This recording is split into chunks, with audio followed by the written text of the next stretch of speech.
active camo be banned out right away. Yeah, we've been seeing a lot of the the specialists be taken out as well. Active camo definitely can be very, very useful when it comes to uplink, especially on these snowy maps. Being one of those infection going to kind of play into rights. Also going to see kinetic armor and overdrive. So overdrive being taken out completely changes the tide of the game. So whether you do have overdrive, you don't have overdrive, it kind of completely turns the tide of the game and what the game will kind of equal out to be. And overdrive as well, it's one of those kind of specialists that can catch your team off guard, especially in uplink where you're not ready for it. It comes down to the communication. If you can react in time to clear out your base, overclock again being targeted by these players, you can see they don't want to have to deal with X amount more heat waves during the game or an opportunity to earn 2 scythes in a game. Exactly. Something that can definitely happen when overclock is in play. High caliber now being banned out. And to finish things out, wondering if we're going to see kind of a focus on the tactical grenades. We saw earlier today even a focus on smokes. There goes the Shiva. I think the one difference so far in the Ban of Protect is the overdrive has kind of taken the spot of Vesper in this game. See if Plesia does go after it. No, he likes to ban out the counter UAV. I like that. I actually really like the play of the counter UAV. Obviously, being able to see the map. The drone carrier really, is kind of delayed a little bit. So being able to kind of get rid of that map, in some cases, completely favors the team who does use that counter UAV. So in some cases, I think it's kind of cool to use, but in some cases as well, it's kind of like it's a mass. I think, for it only being like 4 or 5 kills, it completely changes the tide of a game, especially. Oh, definitely, and it's one of those things too that when you call it in, it's just like kind of a guardian on the map, or or the likes of. Obviously a Sentry where a team has to focus on taking it down. It takes you out of the game for a few seconds where you have to actually turn your shot, drop that thing in the air before it really causes your team too much damage. Through the specialist draft, though, Heat Wave again being picked up by Magsy. Great use of it last game. And it looks like the boys of Wise still electing to not use that Heat Wave. That's a decision that, honestly, I'm not too sure of myself. You've got Psychosis and Vision Pulse, but the one thing we've seen so far is Heat Wave is kind of essential at times on this map as well for those pushes. Yes, Psychosis is great, but a lot of times, as you know, those clones, they don't jump up and down. They look like clones for a reason. We'll have to see if that pick winds up paying off. Right now, they're leaning on the side of having Heatwave. Absolutely. Like you said, obviously the main difference was Gamma actually choosing the Vision Pulse. So, obviously in CTF, I think that's very, very useful. It's just, I think, honestly, Vision Pulse is a hard specialist that I think not a whole lot of people have kind of figured out fully yet. The situations, obviously, it's a ping. You can kind of see where everyone else is at. You also kind of give your position away as well. But I think it's kind of like a leading play. So I think if a roster necessarily isn't super talented when it comes to slaying, they'll kind of play that one, realize where everyone's at, and kind of take control from there. You mentioned how it doesn't seem like anyone's fully mastered it yet. I think the player that's definitely proved that he's quite good or close to mastering it is Crim6 from Uplink Gaming. We saw the use of it on Breach CTF this past week, where, he's the last player alive in his base. He's really the one kind of playing that last line of defense. Pops that Vision Pulse bottom lab, gets to see all around his base, especially CTF. So important to count the players. If you watch any of the VOD of any of these guys where they have their team communication in, there's a moment where they need to regain composure. They go, okay, let's start to count again. Let's bring it back to the basics. We're missing 2, we're missing 1. Crim6 pops Vision Pulse. There's that last guy. Now they have peace of mind. Hey, we clear out our base. We're good on the map. We can then get aggressive. Small things like that, they can definitely change up an entire CTF game. Absolutely. And obviously, we are getting ready to hop into the Uplink game score streaks being edited as we speak. And, obviously, Broken Alliance kind of, leading back to the overall series right now. Broken Alliance coming into this one feeling confident. We absolutely kind of destroyed the side of Wise, to give them credit. But now I think Wise really has 2 different types of situations to kind of take from this. Do we come into this game, wondering what we did wrong, or do we come into this game, focused, ready to go? Honestly, there has to be a guy from Wise, and I think it's really the player of Gamma, from him coming up to us and saying, I'm the best in the game, I'm ready to get this game going. I think he's going to be the guy to kind of maybe bring the guys back, give them a little bit of momentum coming into this game number 2. Going to be looking to see how the likes of Wise work and how they do on a map that's honestly just larger. Obviously, Magsy destroying those close-range gunfights. Trading was better. The overall gun skill was better for Broken Alliance in that first game. Wise definitely have an uphill battle if they're going to come back in this best of 3. We'll see if they are able to force Fringe, Search, and Destroy, or if their kind of game here in Winners Round 1 is over. Off the start, we are watching BP as he's got an M8 in his hand. He does indeed. You mentioned those ARs going to be very, very important when it comes to this map. Often see around 3 ARs, possibly even 4 ARs when it comes down to it. So when it comes down to that slaying, just in general with those automatic or those ARs, really just in general is going to kind of favor the side of Broken Alliance. But we'll see how Wise kind of does off the start. Gold players going down over inside of Broken as 2 players drop from Wise early on. Gamma did a great job there of trading that off with his teammate. Unfortunate slide as Plesia does pick him up. Mystic trying to stay alive at his broken tank, and already it's Broken Alliance who've taken control of this game. They've begun to move the drone up. Smart decision by Plezia there to go and be the lead blocker for his team. They know they had 2 people off spawn. He'll let his teammate pick up the drone. The third one that has spawned back in. Mystic now trying to cut down that broken hallway, but this is already a scoring opportunity for Clink, and it looks like they're going to look to try to go for this dunk as they don't know it yet, but Wise have completely given up their base. They're not even going to try to rotate back and defend this, and this is a decision you've got to love from Clink. Oh, yeah. He's going to wait it out, let his teammates get in power positions to watch over the middle of the map, and his Broken Alliance, you've already gotten on the board with the first dunk within the first minute.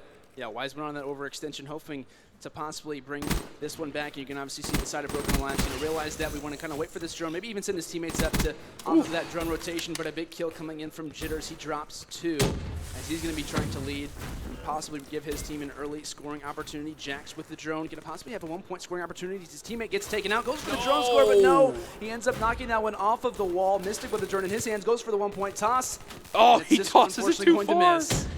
You know, that was a great opportunity right there for Wise, and it became down to Rays of Gamma, actually, who got the first kill on the player in Graveyard.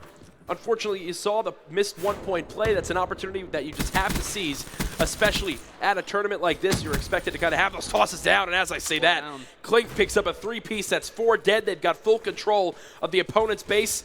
Missed pass opportunity there, but it should not matter as BP continues to push up with the drone, and this is something we've seen actually a lot in the COD World League. Teams go to pass it to their squad.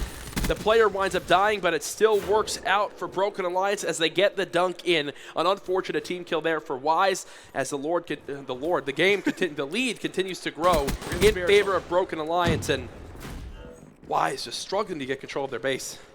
We just saw a attempted pass. That was a perfect pass, actually, in the end for Broken Alliance. Magsy yes, he waved has as well. Another opportunity to go for a 1-point toss, and he nails it in. A fantastic play overall for Broken Alliance, and what would really kind of be considered the non-preferred side of this map over on Infection. Wise just really hasn't been able to get too far out of their base, and they've grabbed the drone. They just didn't really seize the opportunity. Had a 1-point toss, or really one-point opportunity to possibly score, and it just didn't happen in the end. The side of Broken Alliance just kind of showing how talented they are with slaying, as they're going to be going through Broken side as Magsy with the drone yet again. If they can clear this player off the top bedroom window, there should be a green light for a score. Magsy does have 1 lead blocker. It's Plezia again. He tries to get into that back cuts area. It's not going to work out. Wise should be able to clear out this base. If they can possibly get these first 2 kills in their tank, they'll be able to push this drone forward. It doesn't appear that's going to wind up working out as of yet. Psychosis hasn't been popped. You haven't seen too much of an impact of it so far on the map. But it's still 2 more kills in favor of Broken Alliance. They've got 1 more player to take down on Snow Driveway. There's the converted kill by BP, and now it's going to be another opportunity for a score for Broken Alliance as they now blow up the lead by 6 points. Yeah, they're making, looks like Wise spawn out toward Islands. They've just had a lot of issues just trying to get out of their base in general. That just came down to the slang, from the side of Broken Alliance. Absolutely destroying when it comes to that. We're going to be on board with Rays of Gamma, the guys who said he's the best in the game.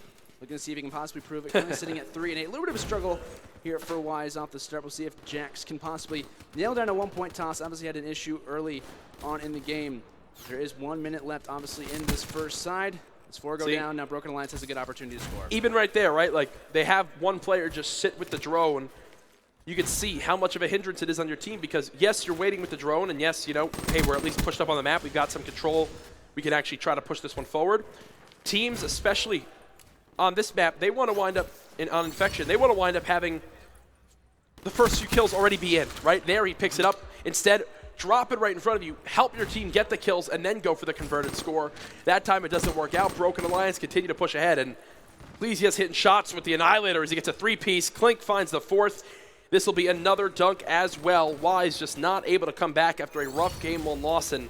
This is looking like it's going to be a quick 2-0 in favor of Broken Alliance. Realistically, I think we've seen Broken Alliance be more in Wise's base than Wise actually has been, and they obviously are spawning on that side. So hey, there should be a score. It could possibly be a score. There you go. So Jax finally getting on the board there on that overextension, able to finally knock one in.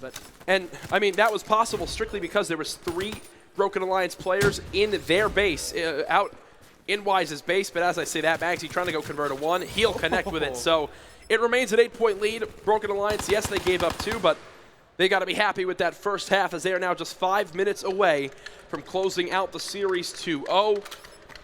I mean, I'm a big fan of close games. I'm a big fan of kind of going down to the wire, but I do not see how Wise come back into this one, especially with how Clink is shooting right now. You just saw the two-piece there in the final kill cam almost converted the third if he didn't run out of time. I mean, there was like 3 or 4 down constantly. Like I said, I mean, it was just like Broken Alliance constantly, time after time, we're making them spawn even toward bar, toward islands, which is obviously a major factor into a lot of their success. But just overall slang coming out of Broken Alliance. We saw that in the first hard point. We're obviously seeing similar things here in the uplink. Right now, Wise, you're being outslayed by overall 55 kills in this series. You got to turn things around now. 2 HCs being brought in by Broken Alliance. That'll give them kind of information of where 2 players are inside barn. The challenge comes in. The trade should wind up working out. That's actually the last player alive, and now Magsy gets the kill. And once again, it's Broken Alliance already on the objective. Vision Pulse used. Will wind up seeing the drone carrier. BP just going to wait this one out. Now we'll begin to push up with the drone, and, you know, the distraction of his teammates is enough to get that one in. Broken Alliance, they're on a roll, and they're not stopping anytime soon. Yeah, brilliant cover fires. We're going to see Clink actually earn some of his score streaks. Also has that Psychosis ability whenever he needs, as that drone's still ready and waiting possibly for Wise to pick it up. Gamma able to drop one, and this is just them trying to weed them out from their base, and Uplink and CTF as well. You have to kind of face one side of the opposition, and once they spawn up in their base, you're going to have to face that second wave, as it seems up to this point, perfect, or it's not perfect, what am I saying? You know, Broken Alliance have had just a perfect opportunity to do so. Your streak still possibly for Clink, as he's just going to try to shut down that drone carrier, but the drone still is in the base of the side of Wise. Clink doing what he can to lock down the map, and even right there, he doesn't get aggressive. He doesn't try to force anything. He waits for his teammates to spawn. He stays alive, drops down the Hellstorm, and just like that, it's 3 dead again. The coordinated play from Broken Alliance right now is currently just outclassing Wise, and, you know, you want to see these Wise guys perform well. I mean, they got great personalities. Overall, good guys. I had the opportunity to speak to them prior to this match starting up, but right now, Broken Alliance just look like the better team, and it's showing in the scoreboard as they're about to make it 16-2 with this next dunk. Yeah, this is just not looking good right now. Is Magsy going to possibly fire on yet again another dunk, and he does, and this is just insult to injury at this current point in time. You know, Wise have had some good opportunities, but just in the end, and I know we keep saying this, but this slang just comes down to the overall slang. You know, BA is basically sending 4 players through middle, and they're just, like you said, like running flank after flank after flank, and really just kind of pinching the base, as we do have BP and currently going possibly through barn. A couple of the enemies in front of him. But like I said, look at the mini-map. You know, those opposition players are just dropping like flies, and that smoke coming in as well. So important as BP fires in and getting another dunk, 18-2. And I mean, what you'll see too is they don't grab that drone until there's still someone in the opposing team's base wreaking havoc. Right there, Plesia has a teammate pushed up. He'll try to grab the objective. Obviously, right now, they don't have to really worry too much about the pushes they're making, as they have a 8-possession lead at the current moment, as Clink gets another 3-piece with the Hellstorm. He's now 33-10, just putting on a show at the moment, you know, trying to beat out Magsy, who had 32-10 last game. That's a full ace by the hands of Clink, and they're going to continue to push this objective forward. I mean, this is just a blowout right now, Landon. It really is, and, you know, Jitter just trying to get the guys out of the base currently, as 4 do go down for Broken Alliance, so this could be a little bit of an opportunity possibly for the side of Wise, and it is going to be Gamma trying to move this drone up, and we're going to see a couple of score streaks coming in. Most likely heard that one, so the lightning strike going to affect his teammate Mystic, but he is obviously going to stay alive. And at this point, honestly, I would just run back to your base, throw it out. And that's the thing, though. You got to throw the drone out of your base in that situation. You got 2 players running at you. They're obviously in the lead currently, and obviously just did not come down to it, as we do see a team kill coming to play, and Pleaser realizes, I'm going to grab the drone. I'm going to go and get a dunk possibly again, and he does, 20-2. As the train continues, BA just absolutely destroying. Rays of Gamma able to clear out his base, but right now, I mean, if I'm Wise, and this match is done, obviously not out of the tournament yet, they still have to fight through the losers bracket, but I'm kind of talking things over, right? I'm figuring out how we can get better control of our base, what we can do to help win these gunfights. I mean, think about it right now. What presence have we seen in tacticals on the map? Nothing at the moment. Well, just really, I mean, you see like smokes for the side of BA, but I mean, except for Wise, I mean, not really using any of those things to their ability. And the whole point of this game has been the fact that as Magsy uses the heat wave, doesn't really come into play too much, and fires away getting another dunk. But I mean, the tactical's not in play. I mean, the specialist use hasn't really been that prevalent as well from the side of Wise, but like I said, it's just, and I hate to say this over and over again, but it's just the slang. I mean, BA is definitely the preferred team when it comes to slang. As you can kind of take a look at the scorecard off to the right and kind of see how talented these guys really are. Please, watch Clink. Yeah, 38-13. I didn't even realize how well this man was doing. God, he's playing like Neslo does it for TK, and Fringe Uplink runs double smokes, has that Psychosis as well. They just use it to wreak havoc on the opposing team's base. Clink gonna go in for another dunk, now 24-2. And while, you know, Wise in this series, they showed moments of life. They showed, you know, hey, we can hang with these guys. In the end, it's just BA who just dominated in the kill feed, and the rest of the game then followed. I'll be honest, the hard point Wise definitely stood a better chance, but right now, BA, they're just a better Uplink team. They get this map a little bit better, and they did a better job of controlling their base. At this point, I don't even know whose base is whose. Like, that's how far Broken Alliance has been pushed up on the map. That's a good point. As the final seconds do tick down, the bleeding finally ends for the side of Wise as we end this second game, 24-2. The 2-0 sweep coming out of Broken Alliance. As they're going to be pretty happy about that win, obviously. You know? Yeah. I mean, obviously you're in the open bracket. You want to make it as far as you can, and if Broken Alliance plays like basically half as good as that, they could possibly be a top contender coming from this open bracket. Definitely. Great matchup there for Broken Alliance as they're able to take that one home. Another open bracket match finished. Yep. The action continues. Obviously, as we said, over 100 teams at the LAN this weekend competing for the major $100,000 prize pool. But that's going to do it for us. Up here on the main stage, we'll send it back over to the boys on the analyst desk to get their thoughts on the match.